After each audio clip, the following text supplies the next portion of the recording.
আসসালামু আলাইকুম, সবাইকে কুকিং বার বাই আয়েশায় স্বাগতম। এই পবিত্র রমজান মাসে স্বাস্থ্যসম্মত কিভাবে আমরা বাসায় 2 মিনিটেই ট্যাং বানিয়ে ফেলবো, আজ তাই দেখাবো। এখানে শুকনা মশলা গুঁড়া করার জন্য যে জারটা থাকে সেই জারটাই নিয়ে নিয়েছি। 1 কাপ চিনি অ্যাড করে নেব, half cup glucose, half table চামচ অরেঞ্জ এসেন্স। এখন আমি সবগুলো উপকরণ একসাথে ব্লেন্ড করে নেব খুবই ভালো করে। কিছুক্ষণ করার পর আমি ঢাকনা খুলে সবগুলো উপকরণ একটু নেড়ে চেড়ে আবার মিশিয়ে নেব, কারণ এটা প্রথম অবস্থায় একটু দলা পেকে আসে, তাই এই কাজটা কয়েকবার করে নিতে হবে।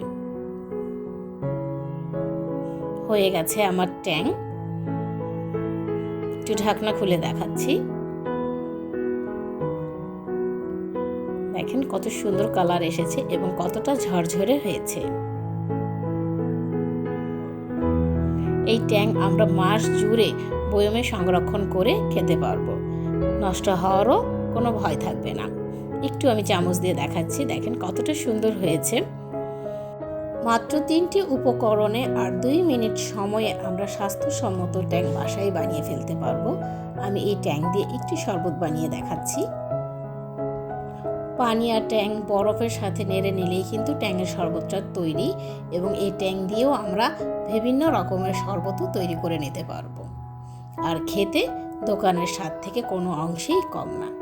একবার হলেও বাসায় ট্রাই করবেন। আশা করি ভিডিওটা ভালো লেগেছে। ভিডিওটা ভালো লেগে থাকলে অবশ্যই লাইক, কমেন্ট ও শেয়ার করে দেবেন। আপনাদের এক একটা কমেন্ট আমার কাছে খুবই গুরুত্বপূর্ণ।